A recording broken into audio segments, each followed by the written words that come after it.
Kami mengucap syukur buat siang ini kehadiran-Mu di tengah-tengah kami. Kami percaya Engkau punya pesan ketika kami hadir. Kami dapat sesuatu suara Tuhan, pesan Tuhan ini akan mengubah seluruh kehidupan kami. Kami percaya Tuhan, hari-hari ini kami sedang dibawa Tuhan pada satu terobosan Tuhan. Ketika kami bisa menjaga hati, ketika kami bisa sejalan dengan apa yang Tuhan mau, di situ kami akan melihat bagaimana kami pasti keluar lebih dari pemenang. Urapi bibir lidah hamba-Mu, berkati setiap telinga yang mendengar, biar semua kemuliaan kembali kepada-Mu. Di dalam nama Tuhan Yesus, yang percaya berkata, amin. Silakan duduk. Shalom semuanya.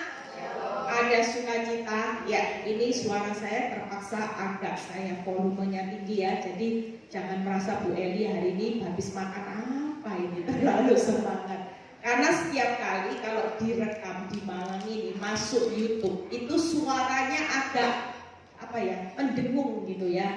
Jadi suara saya harus lebih keras supaya nanti kalau dalam rekaman di YouTube ini bagus, supaya bisa jadi berkat buat banyak orang. Ya, hari ini saya akan berkhotbah tentang bagaimana saat hati terluka. Ya, yang satunya jangan. Nggak tahu dari kemarin nyiapin khotbah. Kok Tuhan itu kasih tema tentang hati. Nah, nanti malam ini juga bagus temanya ketika pernikahanku seperti horor ya. Jadi dari tadi malam sama persiapan ini hati terus yang Tuhan tanya. Saya percaya ini banyak orang yang lagi panas hati, banyak orang yang sakit hati ya, banyak orang yang terluka hari-hari ini. Dan saya juga tadi perjalanan pernah dengar ada orang yang konseling sama saya di tengah perjalanan. Saudara jujur, kalau dengar cerita ibu ini, hati wanita mana yang gak terluka? Normal saudara ya. Dari menikah sudah bonyok, disakiti suami, sudah selingkuh ya. Kalau suami lagi marah, istri dikunci di dalam kamar. Sudah gitu dikata-katain, ya kamu yang selingkuh, kamu yang bla bla bla. Jujur saudara, secara akal hidup dengan pasangan yang seperti ini, menikah berpuluh-puluh tahun, kalau gak mati Bu Eli sudah kasih karunia. Bu, anak berapa? 3. Dan anak-anak juga semua pada hidup dalam ketakutan. Tadi sempat tanya, boleh enggak Bu saya bercerai? Dia pikir dulu anak-anak masih butuh biaya sekolah selesai. Sekarang anak-anak sudah mau mendekati sekolahnya sudah selesai.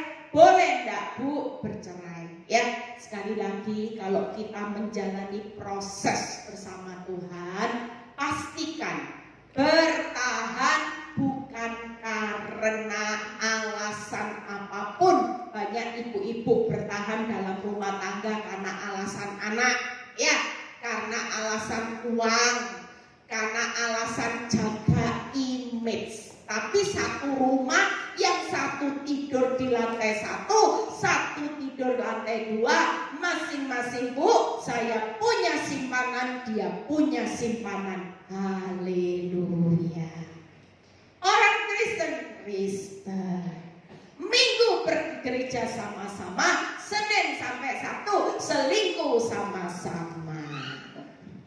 Saudara jangan kaget di akhir zaman. Makanya firman Tuhan itu jelas berkata, suatu kali kalau kita bilang ini, Tuhan aku ini jadi Kristen sejak lahir, kenal Tuhan, kenal keselamatan, Minggu gak pernah absen ke gereja. Tuhan bilang gini, enyahlah engkau, hai pembuat kejahatan. Hari ini yuk kita belajar bagaimana saudara jangan pernah takut ya. Saya beberapa hari ini juga mendapat masukan. Kalau hari ini saudara mungkin, tapi sementara saya duduk Tuhan suruh buka ayat Roma 8 dulu. Ayat 36 sampai 37. Mungkin hari-hari ini ada banyak orang yang sudah disakiti tingkat tinggi. Dosisnya tingkat tinggi Bu. sudah Bu, bukan ukuran manusia ya. Berapa banyak orang-orang hari-hari ini yang konseling sama saya, itu sangat mengerikan. Ada seorang yang punya suami yang pelayan Tuhan, tapi tidak punya yang namanya hati kasih. Orang Bu, suami saya itu pelayan Tuhan, ya selingkuh jalan, lihat pornografi ya jalan. Tapi kalau minggu khotbahnya puji Tuhan, haleluya, terpujilah Tuhan. Kita semua hari ini jangan pernah mengambil langkah. Yuk, apapun yang terjadi kita baca dulu. Seperti ada tertulis, oleh karena engkau kami ada dalam apa saudara? Bahaya maut sepanjang hari. Kami telah dianggap sebagai domba-domba sembelihan. Sampai berhenti di sini dulu. Kita mungkin hari ini, saya cuma ngomong tadi sama ibu ini, Bu, jangan pernah untuk bercerai. Sekalipun mungkin ibu ini kayak domba sembelihan, ya. Kayak orang itu sudah di ujung tanduk, Bu, bahaya loh Bu. Kalau dikunci di kamar, kalau udah inget buka gimana? Mati. Jujur, anak-anak mungkin juga dalam bahaya. Saya cuma gini Bu, percayalah, ibu gak usah ngurus surat cerai. Kita ini semua hidup dalam lindungan Tuhan. Percayalah, ibu tetap dalam perlindungan, dan tanpa kita sadari di sekitar kita ini ada malaikat Tuhan yang berkemah di sekeliling kita.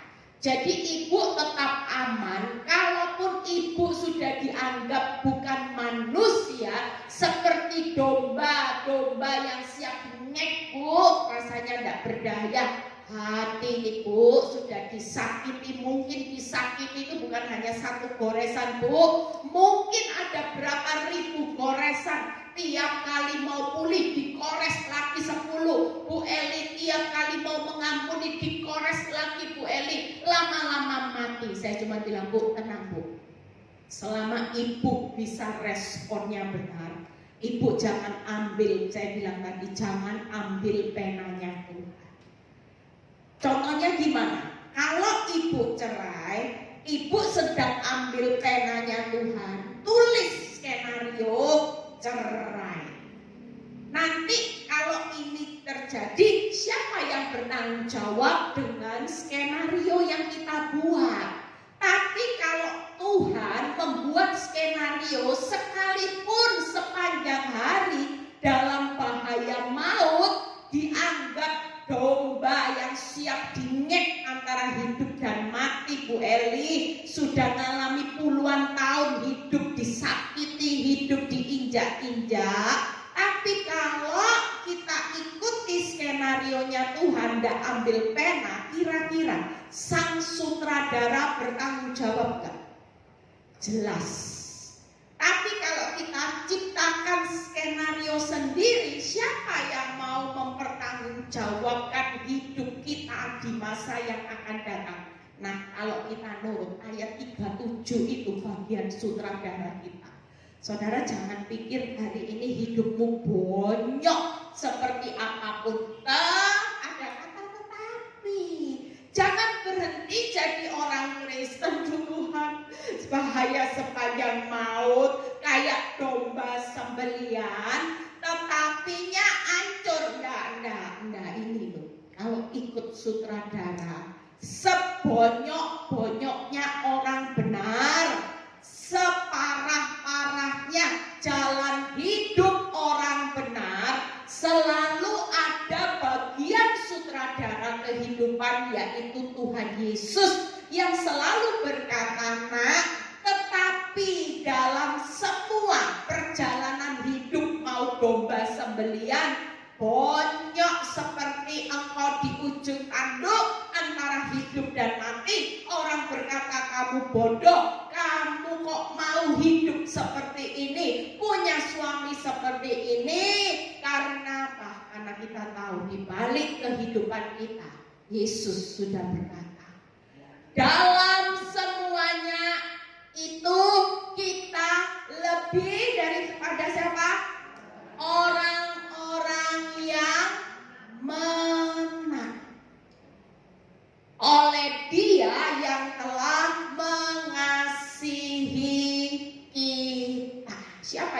mengasihi kita dia, Yesus. Jadi tidak ada namanya orang kalau ikut Kristus, walaupun jalan hidupmu sepertinya kasihan deh lu, malah nasibmu bertahan sama suami tidak ada gunanya, mertua seperti itu. Mungkin kita bertahan hari ini dengan rasa sakit, tapi kita mau bertahan buat Tuhan. Percayalah, semua yang akan dilakukan Tuhan sebagai sang sutradara, dia tidak pernah menutup cerita hidup saudara dan saya kalah hancur babak belur, dada saudara. Kita semua akan ditutup keluar lebih dari pemenang. Kira-kira kalau hidupmu bonyok pasti menang? Jelas. Sekiranya hidupmu hari ini punya suami yang gak bisa diharapkan, ya kayak ibu ini tadi, bayangin saudara, bukan horor hanya setahun 2 tahun, mulai menikah sudah horor, sampai anak sudah kuliah horor tiap hari. Saya cuma bilang gini, ibu jalani horor di awal proses karena ibu salah. Iya Bu, saya dulu belum mengenal PD Victory. Saya hidup dalam kepahitan, saya hidup dalam sakit hati, saya hidup dalam putus asa, saya hidup di dalam satu tidak punya pengharapan, sehingga kadang-kadang saya sudah berusaha, mungkin dia bilang sudah berapa kali mau bunuh diri, tapi nggak jadi mati. Banyak orang yang hari-hari ini ketika bertahan, yaitu apa? Bukan mengikuti arahan sang sutradara, saudara main dengan karakter saudara sendiri, maunya main dengan aturan main kita sendiri. Itu sesuatu yang gagal. Saya percaya kalau Tuhan itu lagi main jadi pemilih, pemain yang baik, yang dipilih main dalam sutradara kerajaan Allah untuk keluar lebih dari pemenang. Yang pertama, kriteria yang dipilih, orang yang dipilih pasti diuji pertama kali adalah ujian hati. Daud itu jahat, preman, pembunuh. Tuhan kenapa bisa jatuh cinta pilihannya sama Daud? Karena Tuhan melihat hati. Hari ini saya akan berkhotbah tentang bagaimana, ya, ada ilustrasi yang baik yang kemarin saya dengar, bahwa gini, hidup ini keluar lebih dari pemenang itu contohnya, ya, contohnya mengilustrasikan seperti orang Mike Tyson, orang tinju. Ya, Mike Tyson itu kan kalau berlomba pasti menang, ya, tinju. Wah, siapa yang lebih dari pemenangnya?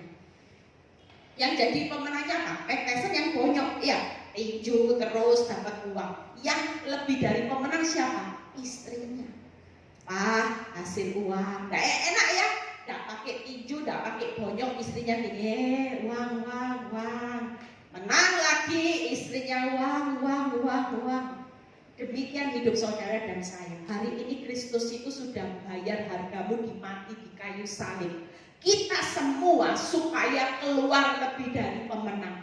Kalaupun kita mengalami pikul salib, sangkal diri, jalan yang sempit sesak, Yesus itu sudah berkata, tidak akan melampaui kekuatan.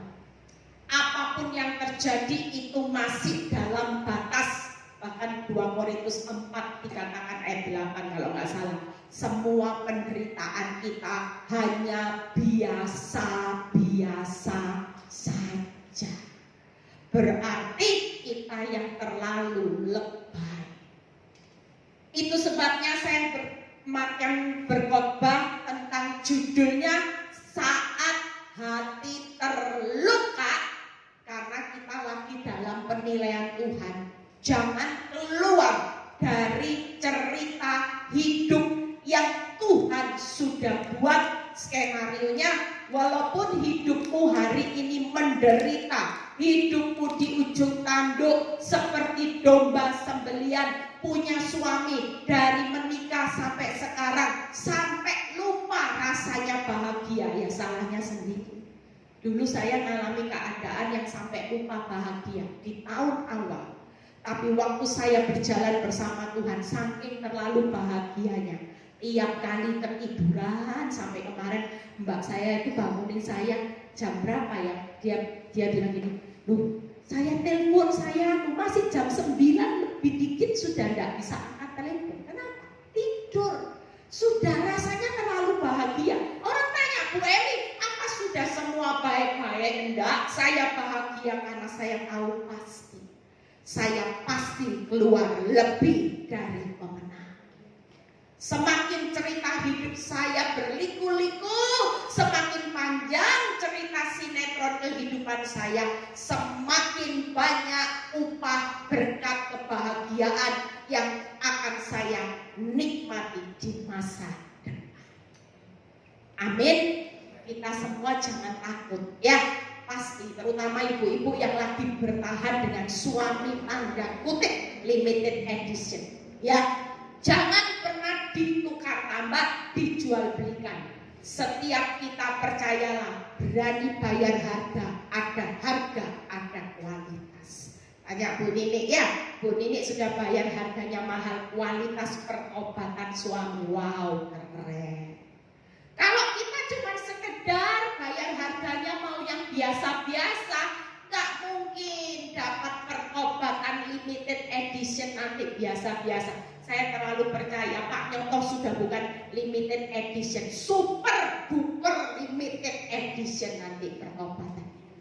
Orang akan melihat bagaimana orang akan kagum dengan cara Tuhan nanti membawa hidup kami berdua melayani Tuhan lewat keadaan seperti domba sembelian hidup di ujung tanduk yang rasanya orang berkata nggak mungkin kamu setiap hari sudah seperti dibawa ke domba pembantaian, kamu seperti sepanjang maut, kita seperti rasanya hidup. Aduh Tuhan, bisa hidup gak ya hari ini besok, Tuhan setiap hari.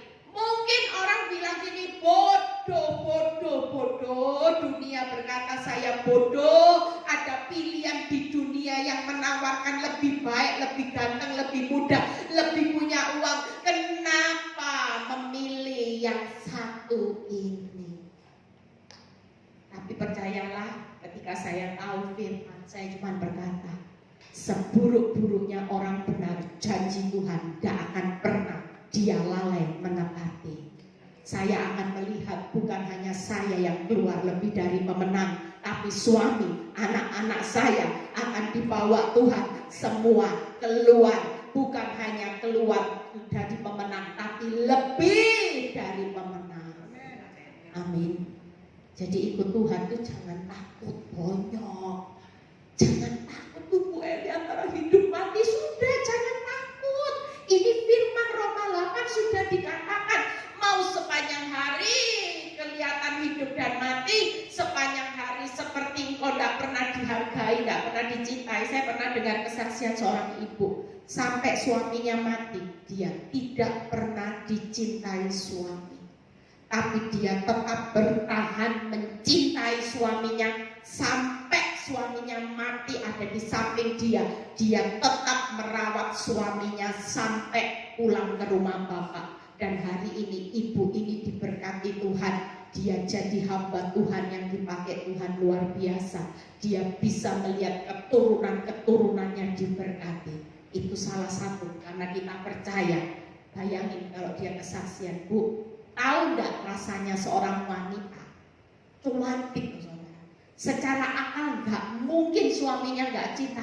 Cuantik, badannya bagus, wajahnya ini saya lihat ya, mukanya kenceng, mulus ya. Saya bilang gini, aneh. Ya saya sendiri enggak ngerti. Saya sudah berusaha sebaik apapun sampai detik akhir kematian suami saya. Dia tidak pernah cinta dengan saya. Tapi saya tetap menghormati perkawinan saya bersama Tuhan. Saya tetap melayani dia sampai akhir kematian. Di situ dia berkata, saya bukan orang yang kalah dan orang yang bodoh. Saya keluar lebih dari pemenang. Lihat ayat buka. Tepuk tangan buat kemuliaan nama Tuhan. Makanya ibu-ibu jangan takut ya. Yang ikut Kristus kok gak dijawab-jawab. Tetangga saya yang galak cepet kaya loh Bu Eli. Saya yang sabar ngampuni tiap hari kok ya rasanya dihina-hina. It's okay. Kalau kita mau keluar lebih dari pemenang, firman Tuhan jelas berkata kita harus siap untuk dibawa ke pembantaian. Ya, tapi percayalah pembantaian bukan ngek, mati, hancur, tapi pembantaian untuk dibawa keluar lebih dari pemenang. Buka di 1 Yohanes 3 ya, ayat 14 sampai 15 terlebih dahulu. Supaya kita tahu kalau kita tidak jaga hati itu ruginya seperti apa. Ya, saudara saya barusan yang mengalami mujizat. Sebelum retreat saya itu dengar orang itu sakiti hati saya ya, ngomong sesuatu yang membuat hati saya itu sakit. Saya itu sampai duduk di pinggir kasur, saya duduk di bawah gitu. Saya itu bilang gini, Tuhan kok bisa gitu ya, sambil ngomong kok bisa itu tanpa saya sadari itu air mata saya netes, saudara. Kok bisa gitu ya, orang yang selama ini baik sama saya itu yang baik sudah nolong dia itu yang banyak hal loh saudara, kok tega ya, kecuali kalau kita ini bermusuhan, enggak loh saudara, cipika-cipiki cium ludas berarti ya, cipika-cipikinya ternyata dia jelekin saya di belakang, padahal kalau dia susah pun saya juga turut membantu. Saya tuh sampai ngomong gini, kok bisa gitu ya, sampai saya itu pas duduk di bawah mau retreat, saya itu sambil duduk merenung, tapi Tuhan ingatkan, jaga hati, kamu mau retreat, urapanku jangan sampai dicuri iblis karena kamu jengkel. Terus ketika Tuhan ingatkan gitu, saya langsung move on, saya bawa dalam doa, ya Tuhan, saya tetap ampuni, saya tetap mengasihi, saya juga tidak akan sakit hati. Saudara tahu, selang 1 hari setelah saya duduk di bawah itu, besok di jam, ya pokoknya besokannya, tiba-tiba ada orang kirim WhatsApp masuk ke saya, dan dia bilang gini, Tuhan kasih lihat wajahmu di dalam doa 2 kali. Pokoknya waktu dia berdoa, wajah saya itu nampak saudara. Gak tahu wajah saya mungkin bulu mata yang cekar ini penuh air mata mungkin ya. Dan dia bilang gini, Tuhan berkata bahwa saya harus memberikan sejumlah berkat buat Bu Eli gitu ya. Terus dia bilang, loh Tuhan, ini kan orang kaya, termasuk orang punya uang, apa enggak salah gitu ya. Dan 2 kali Tuhan bilang gini, kasih ke anakku yang aku kasihi, engkau harus berikan berkat ini buat dia. Dan hari itu saya dikirim uang, saya di WhatsApp, ini buat berkat buat kamu. Saya lihat jumlah nominalnya, saya sampai bucek-bucekin. Saya lihat nolnya bener gak sih gitu ya, nolnya bener gak ya. Saya ulang 2 kali, saya bilang apa gak salah gitu ya. Benar, karena Tuhan yang kasih perintah. Aku melihat wajahmu dan Tuhan bilang jelas, anakku yang aku kasihi. Dan saudara tahu, waktu saya tanya ya jam di mana dia berdoa melihat wajah saya, itu waktu saya malam duduk di tepi tempat tidur saya sambil netesin air mata. Ternyata ibu-ibu kalau bisa jaga hati, nanti pertolongan Tuhan akan lihatin wajahnya ibu-ibu di orang lain. Saya coba bilang, oh ternyata ketika saya bisa menjaga hati, netesin air mata, Tuhan yang masjid hatinya, Tuhan itu bisa kirim orang. Dan hari itu memang ibu ini kayak lagi tanya sama Tuhan, Tuhan berkat ini dikasih ke siapa? Tangkap ya, mungkin kalau ada orang yang mau kasih berkat dan saudara lihat air mata saudara netes, Tuhan bilang gini, ini baru ingat lagi habis disakiti hati. Dia tetap jaga hati, kasih ke dia. Kita hari ini percaya saudara ya. Jadi orang jaga hati itu menarik hatinya juga. Nah, apa yang mesti kita lakukan? Yuk kita lihat dulu di 1 Yohanes 3. Nah ini, kita tahu bahwa kita sudah berpindah dari dalam maut ke dalam hidup, yaitu karena kita mengasihi saudara kita.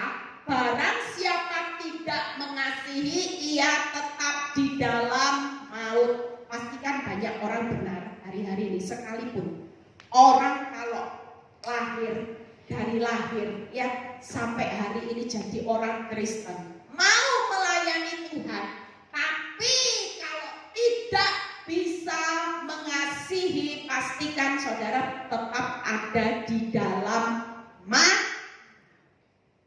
Artinya tidak akan pernah nama-nama orang yang hari ini, sekalipun KTP-mu Kristen, sekalipun engkau pelayanan, sekalipun engkau sudah sumbang uangmu, kalau tidak ada standar, tidak mengasihi, pastikan hidupmu jangan pernah mimpi punya tempat dalam kerajaan surga.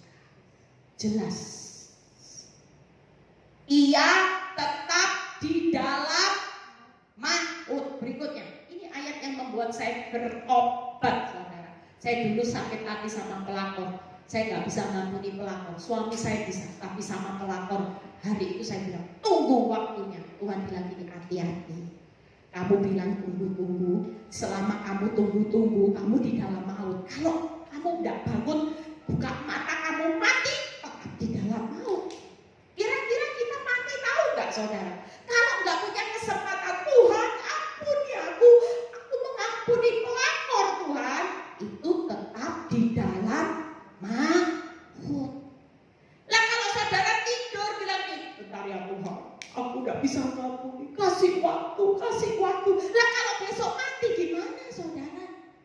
Jeripayamu selama ini yang kamu tabur dalam kebenaran kerajaan Allah, uang ditabur, pelayanan ditabur, baca firman ditabur, doa puasa ditabur, tapi statusmu tetap di dalam maut.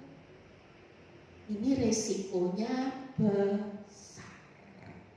Makanya saya selalu ngajari jemaat, jangan pernah kuat untuk membenci. Jangan pernah punya kekuatan untuk sakit hati. Hari ini lebih baik kuat dalam mengampuni, kuat memberi kasih, kuat memberi kata maaf, kuat memberi senyum. Sekalipun ketemu musuhmu di pasar, ya ibu-ibu kalau ketemu di pasar, ketemu orang yang nyakiti, mulai sekarang jangan buang muka, langsung sapa Bu, gitu. Ya, bilang perlu, aduh kamu tambah cantik, gak apa-apa, basa-basi, yang penting tulus.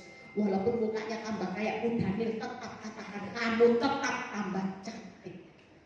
Itu salah satu bentuk. Lihat ayat berikutnya. Setiap orang yang membenci saudaranya adalah apa, saudara? Seorang pembunuh manusia.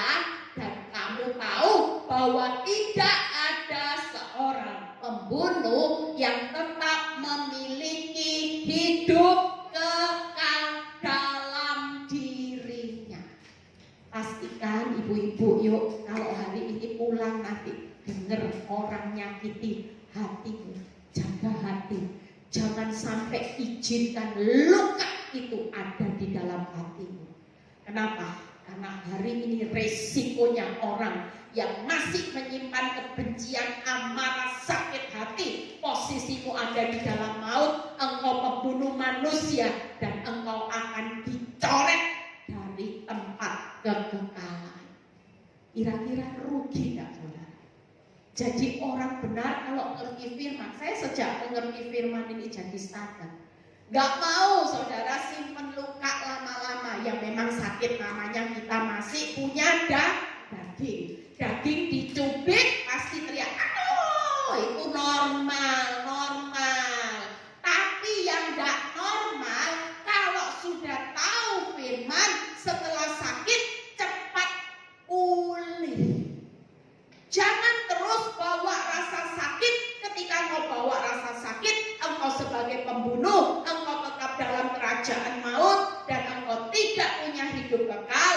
Itu resiko kalau kita hari Jadi ibu-ibu yang masih hari ini bilang, ibu, saya bisa ngampuni suami saya, tapi saya tidak bisa ngampuni pelakor. Amit, amit. Hati-hati. Mengampuni, membenci, Tuhan tidak berkata jangan lagi membenci siapa? Saudara, termasuk orang yang menyakiti hidupmu, membuat hidupmu susah. Kita tidak boleh membenci. Amin. 3 hal yang akan saya ajarkan. Gimana caranya Bu Eli? Gampang. Lukas 6 ya, khususnya istri-istri yang satu rumah dengan mertua yang bawel, nenek lampir ya. Banyak menantu yang bilang, Bu, saya pondok mertua indah PMI sama nenek lampir. Ada di Surabaya seorang menantu yang karena sejak menikah dengan mertua yang galak satu rumah, umur 35 meninggal, saudara. Kanker stadium akhir. Waktu menantunya sakit kanker, mertua ini juga gak peduli, saudara. Gak ada peduli. Makanya saya bilang, hidup ini jangan ditentukan responnya orang. Orang gak mau pedulikan hidupmu, orang gak menghormati, orang gak mengasihi hidupmu. Kita tetap satu hal, kita tetap punya Tuhan yang mengasihi, peduli hidupmu. Itu sudah lebih dari cukup. Ketika kita punya Tuhan, kita pasti keluar lebih dari pemenang. Saya cuma ngomong waktu teman saya melayat, dia bilang ini, kasihan ya, meninggal gara-gara mertuanya jahat sampai kena kanker di usia muda, anak masih kecil-kecil. Saya cuma bilang ini, salahnya menantunya juga. Seharusnya kalau dia bisa bertahan, kuat mengampuni, kuat memberi senyum, kuat melayani mertuanya, kan janji Tuhan dia pasti keluar lebih dari pemenang. Lah kalau ini story kehidupannya waktu pulang ke rumah Bapak, sekalipun masuk dalam kerajaan Allah, kitab kehidupannya dibuka, ternyata tulisannya bukan menyelesaikan pertandingan dengan baik. Tidak finishing well, lalu mati karena penyakit kanker gara-gara kepahitan dengan mertua. Kira-kira ini nulis story kehidupannya baik gak? Tapi yang keren-keren hari ini saya lihat ya, saya bersyukur Victory itu sudah mencetak ibu-ibu yang luar biasa. Boneknya luar biasa. Dalam arti boneknya bonek gila-gilaan melakukan firman. Mertua saya awel, saya kasih senyum eksoten, ting gitu ya. Mau dikatain kamu bego, ting, nah, dilayani. Semua dilakukan dengan apa? Hidup dengan manusia. Dan kita percaya sebego-begonya kita, seperti sampah diinjak-injak, kita kalau sudah dijamin keluar lebih dari pemenang, nanti ada promosi. Saudara yang jadi mantu diinjak-injak akan jadi. Dan saya lihat ada kesaksian seorang ibu, Bu, sekarang mama mertua saya, cinta saya, ngalah-ngalahin anaknya loh Bu, sejak saya mulai merubah respon. Dulu seperti anjing sama kucing, sejak saya mulai mengalah mencintai mertua saya, ibu tahu Tuhan merubah. Sekarang mertua saya cinta saya lebih dari anak-anak. Saya bilang ini, iya, nanti warisannya juga kamu dapat lebih karena kamu sudah bayar harga lebih. Dia ketawa. Ya, itu sebabnya Tuhan tuh tidak mau berhutang. Kita lihat Lukas 6 ini. Tetapi kepada kamu siang ini kita pasang telinga, dengar apa kata Tuhan. Yang mendengarkan aku berkata, apa saudara? Kasihilah musuhmu. Jujur, kalau ada orang jengkelin suruh ngasihi, berat gak saudara? Ngasihi suami yang baik gampang. Ngasihi suami yang gak pelit gampang. Tapi mengasihi suami yang sudah pelit, KDRT, kasar, selingkuh, paketnya lengkap, tetap Tuhan berkata siang ini, kasihilah musuhmu. Itu sudah gak bisa ditawar-tawar lagi. Yang kedua, berbuatlah baik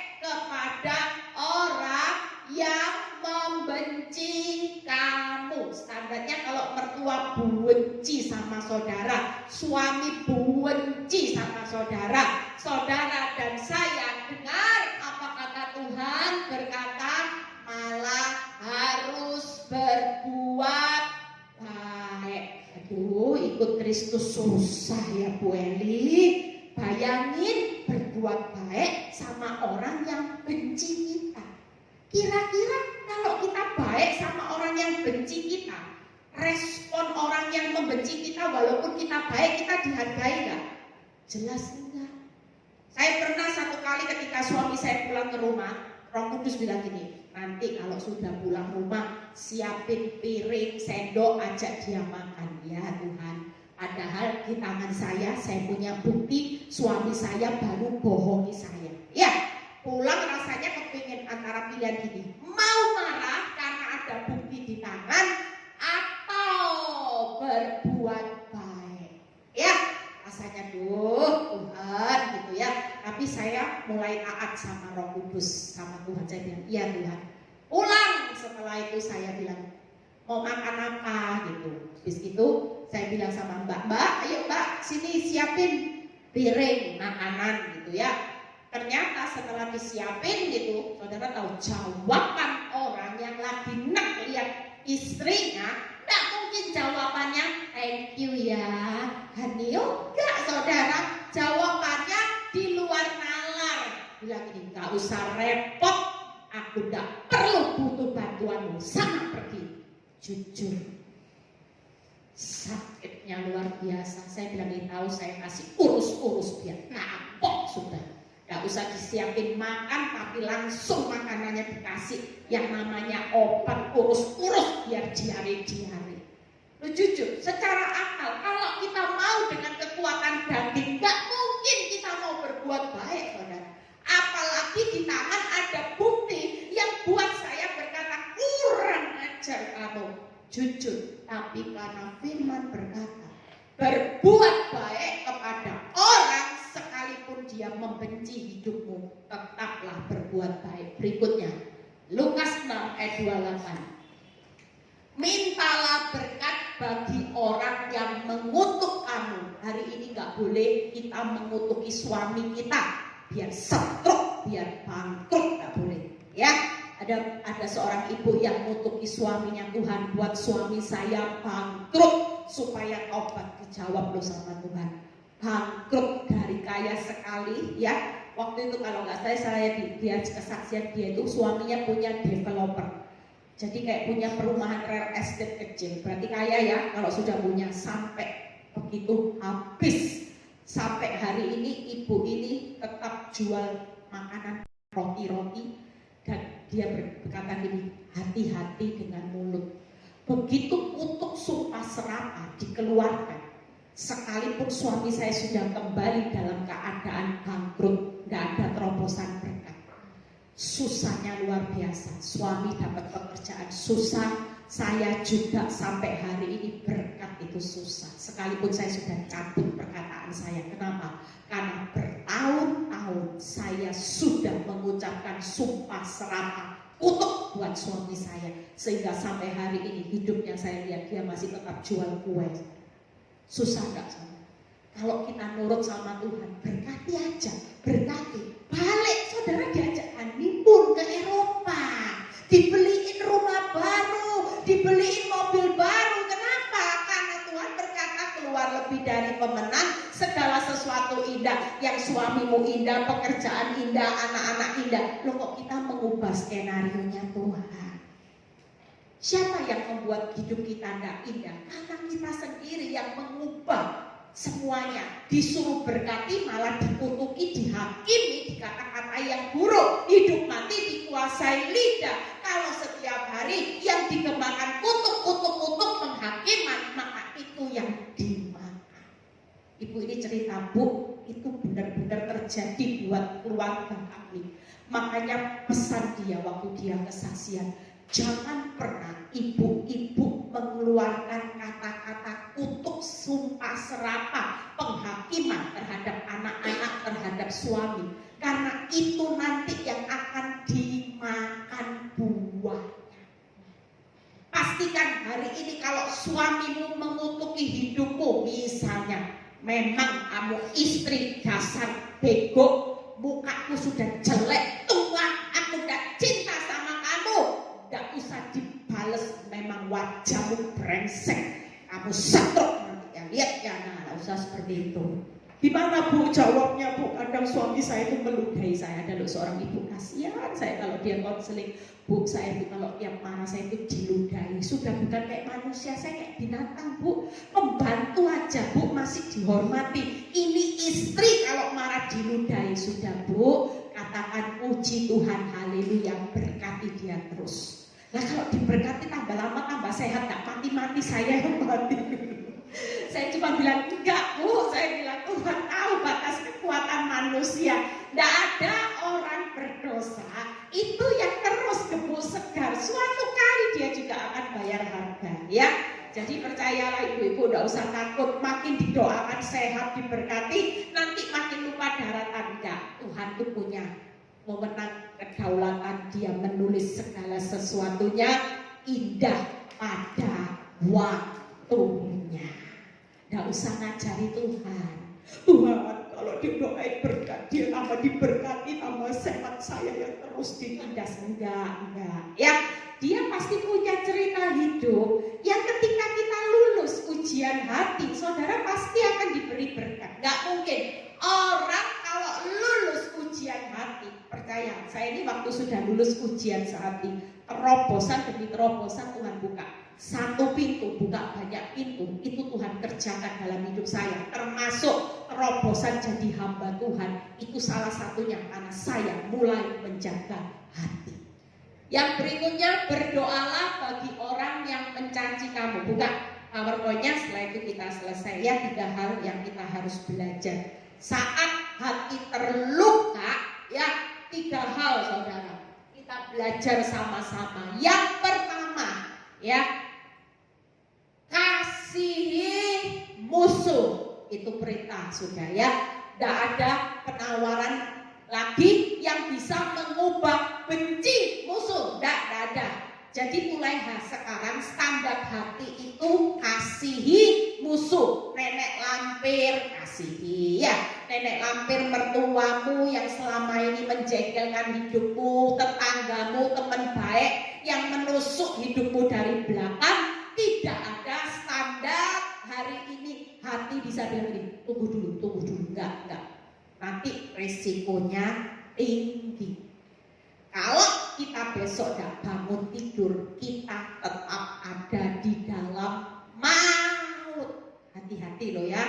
Jadi setiap hari posisi hati saat kita terluka, tidak ada jalan lain. Hati tidak boleh yang namanya benci, marah, tapi hati kasih. Yang kedua, baik kepada orang yang membenci kita. Tetanggamu benci, kita tetap baik. Ya, suamimu tidak pulang, kita tetap baik. Kalau di rumah, saya ngajari ibu-ibu gimana caranya supaya bisa legowo Bu. Ini, kalau di rumah suami kita layani dengan baik. Kalau di luar suami kita biarkan Tuhan dan malaikat-malaikat surga yang melayani suami. Jadi ibu tetap baik, tetap mengasihi, tidak usah mikir di luar ngapain ya suamiku pangku-pangkuan sama cipika-cipiki. Tidak usah seperti itu, nanti ibu yang akan sakit hati. Semakin kita mikir yang enggak, maka kekuatan kita pasti habis untuk mengampuni. Lebih baik pikirkan, suamiku di luar sekolah Alkitab, dilayani Tuhan, dilawat Tuhan, suamiku pasti hari ini dalam perlindungan yang maha tinggi, karena doa seorang istri itu besar kuasanya. Amin. Kira-kira kuasa iblis sama kuasa doa orang benar, doa istri, besar mana kuasanya? Iblis berusaha untuk tarik suamimu makin parah, makin error, makin jahat. Tapi karena ada seorang istri yang tiap hari berdoa, Tuhan lindungi suamiku dalam perlindunganmu, Tuhan tutup bungkus, Tuhan layani dengan malaikatmu, kira-kira mana yang lebih berkuasa? Saya kemarin minggu lalu ketemu dengan seorang hamba Tuhan gembala. Waktu saya mau khotbah, saya dipanggil istrinya, saya lupa saudara. Ini Ibu Eli ya? Iya. Ibu siapa gitu ya? Saya yang itu loh Bu, inget dak? Terus tiba-tiba Aileen bilang gini, oh iya Bu, ini kan dulu pernah kesaksian di Victory. Bu, kamu lupa ya? Yang suaminya bertobat waktu di diskotik. Bayangin saudara. Suaminya tahu, ya, waktu itu saya ketemu lagi suaminya sudah jadi gembala. Mereka berdua sekarang punya gereja, menggembalakan gereja, dan kita diajak mampir ke gerejanya sama istrinya. Saudara lihat, pertobatannya di mana? Di diskotik. Keren gak Tuhan itu? Makanya jangan mengecilkan kuasa Tuhan. Biarin yang suka ke diskotik jangan dilarang. Nanti kalau dilarang bisa bertengkar. Yang suka ke prostitusi biarin. Yang suka pergi ke pijet plus-plus biarin. Nanti kalau dilawat Tuhan di pijet plus-plus, percayalah ada kesaksian. Suaminya hari itu mau ke pijet plus-plus, diare gak berhenti-berhenti. Akibatnya belum sampai mau pijet plus-plus sudah habis tenaganya di toilet. Saudara lihat, ada banyak cara. Kenapa? Karena kuasa doa seorang istri itu jauh lebih besar daripada kuasa iblis yang berusaha menarik suamimu mengulangi dosa-dosa. Itu sebabnya yang penting doa orang benar. Kenapa? Doa kita tidak berkualitas karena hatimu kotor. Kalau hatimu penuh sampah bukan orang benar, makanya doa orang yang kepahitan, sakit hati tidak akan pernah dijawab oleh Tuhan. Karena jelas Tuhan melihat hati. Yang berikutnya yaitu berdoa bagi yang mencaci maki. Ya, jadi istri-istri praktek ya. Kalau pulang nanti ketemu mertua mencaci maki, kamu dari mana?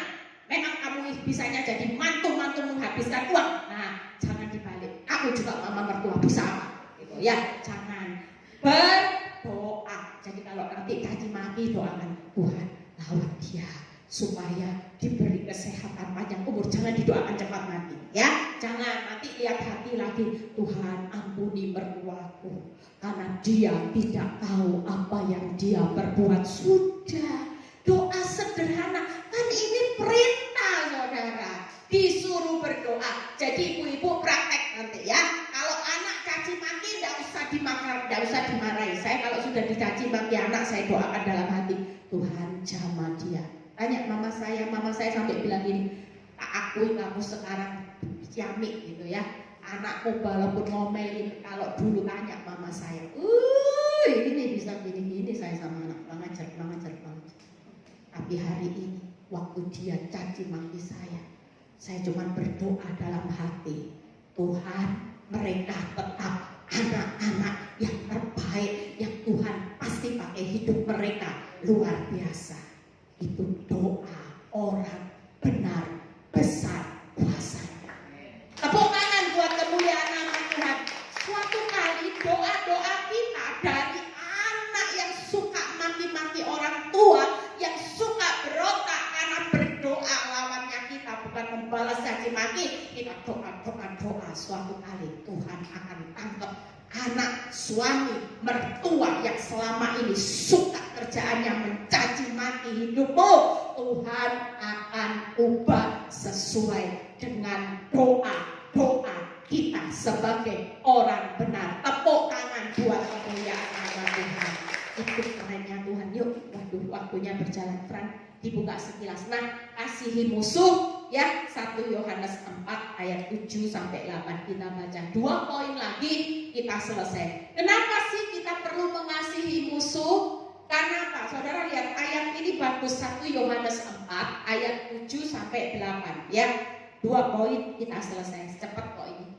Nah, 1 Yohanes 4 ayat 7 sampai 8.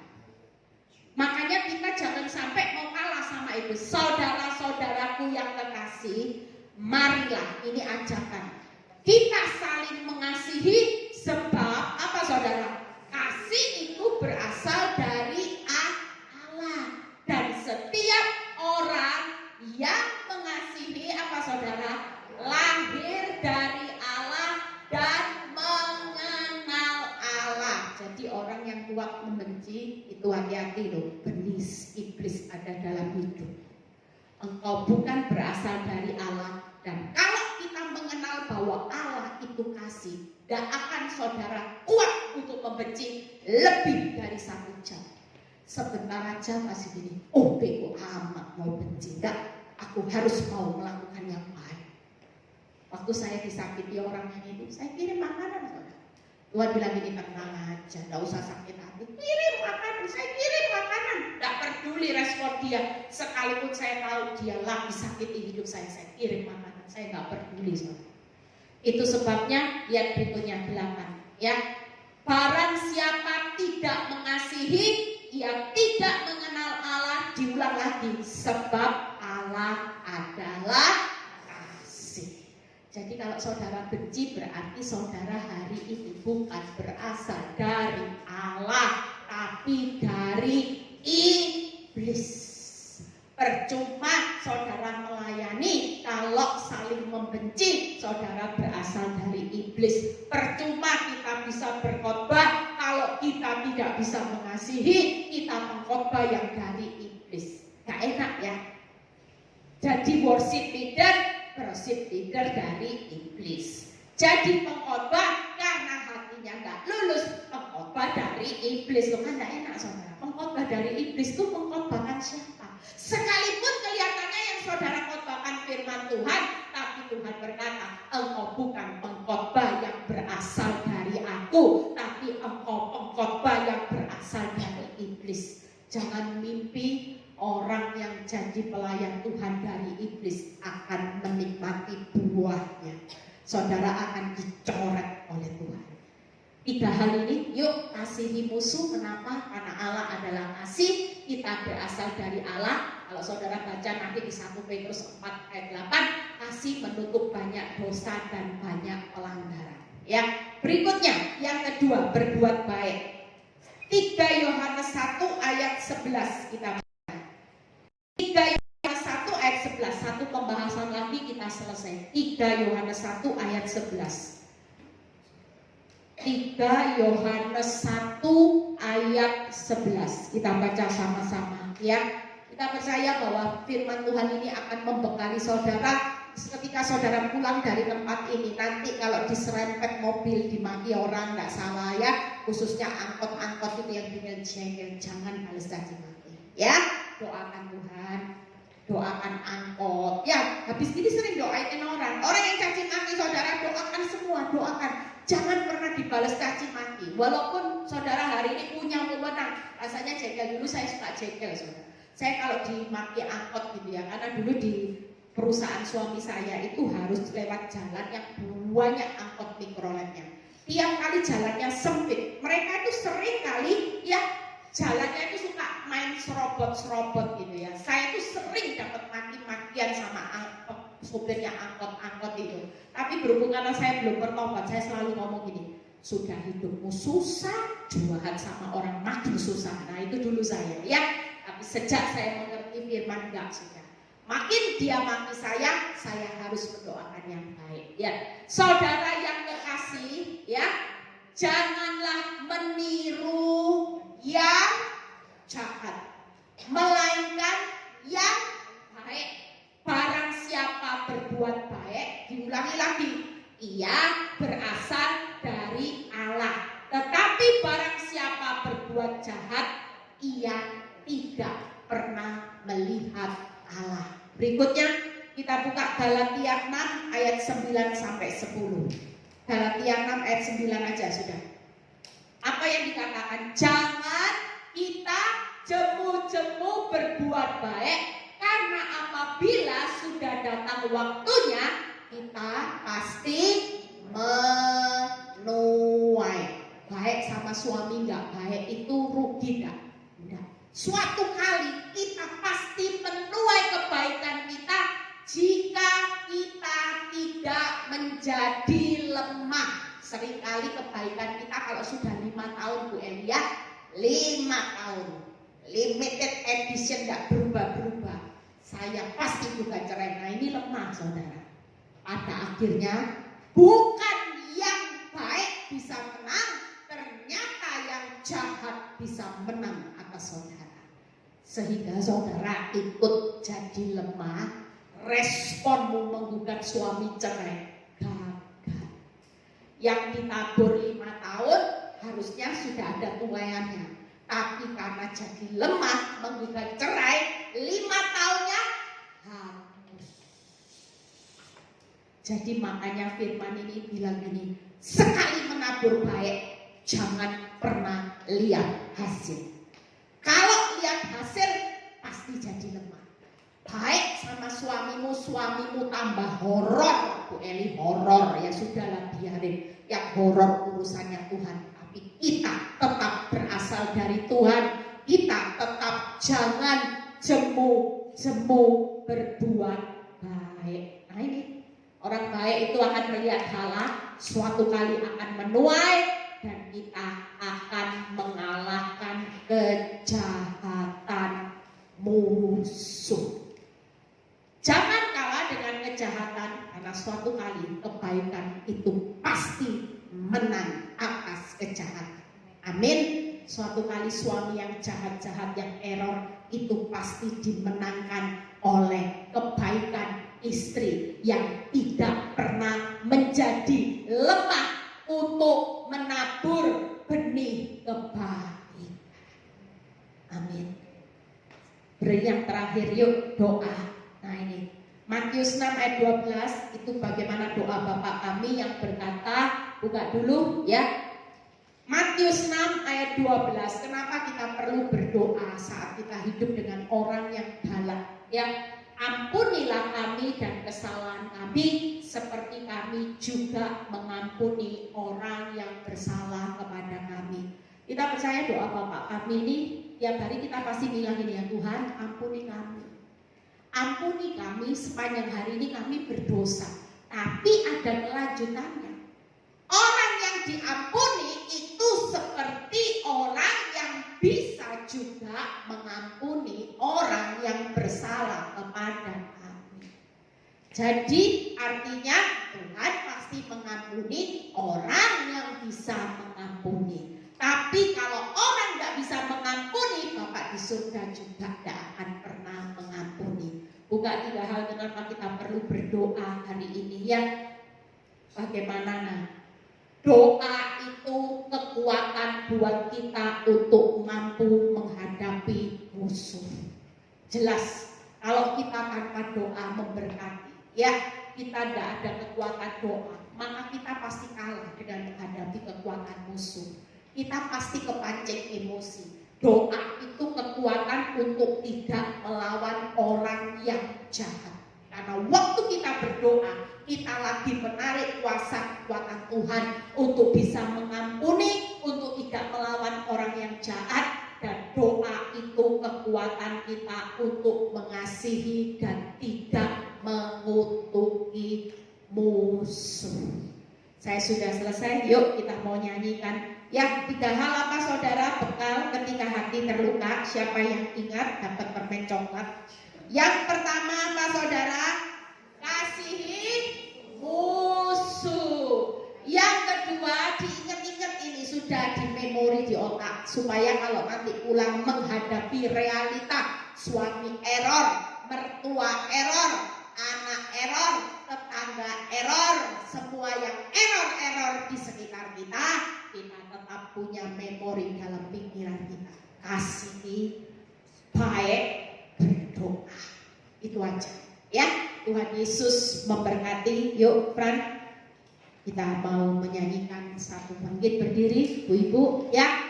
Yang siapa yang tadi datang dengan hati terluka, pasti banyak ya, tapi banyak yang gak ngaku. Kalau ada alat pendeteksi hati, pasti di ruang ini pasti bunyi semua. Sayangnya tidak ada pendeteksi hati ya. Coba kalau saudara pergi ke dokter, sakit kolesterol bisa deteksi hipertensi enggak? Dilek. Bisa ya? Sakit kencing manis? Bisa. Ya. Trigliserid? Bisa. Asam urat? Bisa. Sakit hati bisa enggak?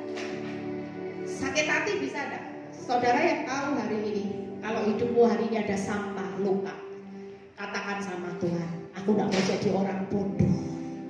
Aku enggak mau hari ini hidupku tinggal dalam maut. Aku enggak mau. Aku mau buang sakit hatiku, sekalipun kelewatan Tuhan, sekalipun kebangetan mertuaku, kebangetan suamiku, kebangetan ipar yang menusuk aku. Tapi ketika firman ini ditabur, firman itu adalah perkataan Allah sendiri, di mana Tuhan mau dengar aku siang ini. Jangan dengar apa kata hatimu, tapi dengar apa kata Tuhan.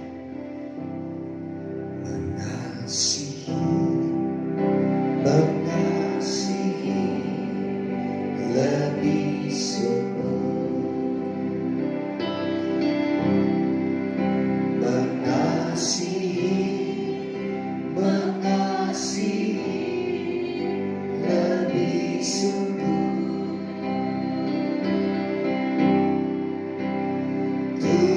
Tuhan lebih dulu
Siang ini Tuhan hadir di tengah-tengah saudara.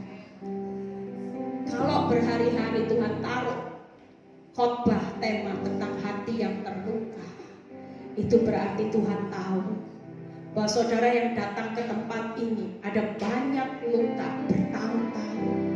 Mungkin orang luar nggak tahu saudara dengan terluka dengan siapa. Saudara bisa menutupi di hadapan orang banyak, saudara bisa tertawa, saudara bisa tersenyum, kemana-mana terlihat saudara baik-baik saja. Tapi siapa yang tahu hatimu siang ini? Hanya Bapa di surga. Dan dia tahu bahwa ada banyak hati-hati yang terluka siang ini. Tuhan mau berkata, maukah siang ini engkau mencoret nama-nama yang ada di hati, bikin setiap kali tulis nama itu, mau jengkel, mau marah atau terluka. Siang ini adalah waktunya saudara dan Tuhan bereskan setiap nama-nama itu. Tidak akan lagi menjadi nama yang melukai hati saudara, tapi nama-nama ini adalah orang-orang yang saudara kasihi. Saudara akan berbuat baik, saudara akan berdoa buat nama-nama ini. Saya beri kesempatan cukup berapa waktu, saudara mulai ingat wajah orang ini, doakan orang ini, katakan, aku mengampuni, aku mengampuni, aku memberkati, aku mengasihi, aku aku mau berbuat baik buat orang-orang ini. Ini waktunya saudara dan Tuhan. Saudara tidak perlu mengeraskan hati. Jangan sampai saudara bilang gini, enggak Tuhan, tunggu waktu, aku belum sanggup. Kasih saya waktu, sudah tidak ada waktunya lagi. Karena ketika kau menahan waktu demi waktu, maut demi maut, itu terus mengikuti saudara dan saya. Itu sebabnya hari ini saudara mau menaruh tangan di hati. Saudara boleh berkata-kata sama Tuhan. Yuk saudara jangan gengsi, gak usah lihat kanan kiri. Saudara mau sebut nama-nama. Mungkin selama ini Roh Kudus ingatkan nama-nama itu. Nama-nama itu saudara katakan, Tuhan, aku mau memberkati musuh-musuhku. Aku mau Tuhan mengasihi. Ampuni aku Tuhan, selama ini aku taruhlah nama-nama ini di hatiku. Ampuni Bapa, ampuni Bapa. Terima kasih Tuhan buat siang ini. Kami belajar membuka hati untuk mendengar apa kata Tuhan. Kami gak mau lagi hidup dalam emosi. Kami gak mau hidup lagi dalam hati yang terluka. Tapi kami pulang, kami hidup dalam hati yang penuh kasih. Karena kami punya Allah yang penuh kasih. Terima kasih Bapa. Kami percaya setiap anak-anakmu pulang kami diubahkan. Biar penyertaan hadirat Tuhan menyertai kami Tuhan. Engkau mengubah paradigma kami. Engkau mengubah hati kami. Karena Engkau sedang memilih orang-orang yang akan dipakai Tuhan secara luar biasa. Yang lulus secara ujian hati. Terima kasih Bapa. Biar Kau berkati juga Tuhan yang sudah melayani siang ini. Frans berkati Tuhan. Baik Leni juga Tuhan berkati. Tuhan Kau berkati juga Bu Syana yang lagi berpergian. Berkati dia, keluarganya, suami, anak-anak, pekerjaannya Tuhan yang sudah menyediakan tempat untuk kami beribadah. Berkati Tuhan semuanya. Tuhan kalau sebentar juga kami mau berpisah satu dengan yang lain. Biar kami mengangkat tangan kami mau pulang Tuhan menerima berkat Tuhan. Berkat Abraham, Ishak, Yakub. Damai sejahtera Allah Bapa, Putra dan Roh Kudus menyertai saudara dan saya mulai saat ini sampai Maranatha Tuhan Yesus datang kedua kali. Yang di